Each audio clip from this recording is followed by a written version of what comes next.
Hello horror के दीवानों, चलो आपको ले चलता हूं 2012 की सर्दी की एक रूह कंपा देने वाली रात में।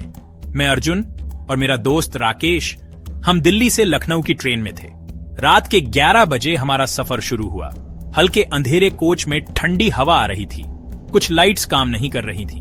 हमारी सीट्स खिड़की के पास थी। करीब 8 बजे ट्रेन अचानक एक सुनसान जगह पर धीमी हो गई। खिड़की से बाहर देखा तो दूर दूर तक घना जंगल दिख रहा था, कोई स्टेशन नहीं।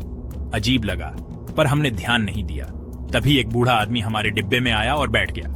उसके कपड़े फटे और गंदे थे, चेहरे पर गहरी झुर्रियां और आंखों में एक अजीब सी चमक थी। उसने धीरे से पूछा, क्या तुम दोनों अकेले सफर कर रहे हो? हिचकिचाते हुए हमने जवाब दिया, नहीं, पूरा कोच भरा हुआ है।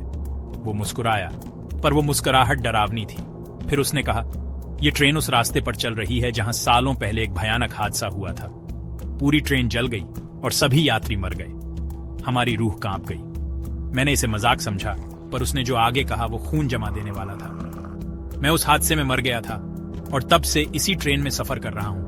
वो अचानक खड़ा हुआ और दरवाजे की तरफ चलने लगा। हमने देखा उसके पैर जमीन पर नहीं थे, वो हवा में तैर रहा था। हम डर के मारे जम गए, हिल भी नहीं पा रहे थे। दरवाजे पर वो मुड़ा और बोला, ये ट्रेन सही रास्ते पर नहीं है, सावधान रहना। फिर उसने दरवाजा खोला और बाहर कूद गया, पर ट्रेन पूरी स्पीड में चल रही थी। घबराकर हमने अगले स्टेशन पर गार्ड को सब बताया। उसने जो बताया वो और भी डरावना था। तुमने उस आदमी को देखा? वो उस हादसे में मरा था। कई यात्रियों ने उसे पहले भी देखा है। वो हमेशा किसी को चेतावनी देने आता है। हमारी तो जैसे जान ही निकल गई। हमें पूरी रात नींद नहीं आई। अभी भी उस रात के बारे में सोचकर रोंगटे खड़े हो जाते हैं। क्या वो आत्मा सच में हमें बचाने आई थी या उसका कोई और मकसद था?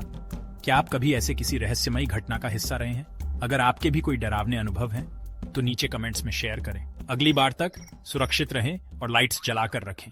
देखने के लिए धन्यवाद।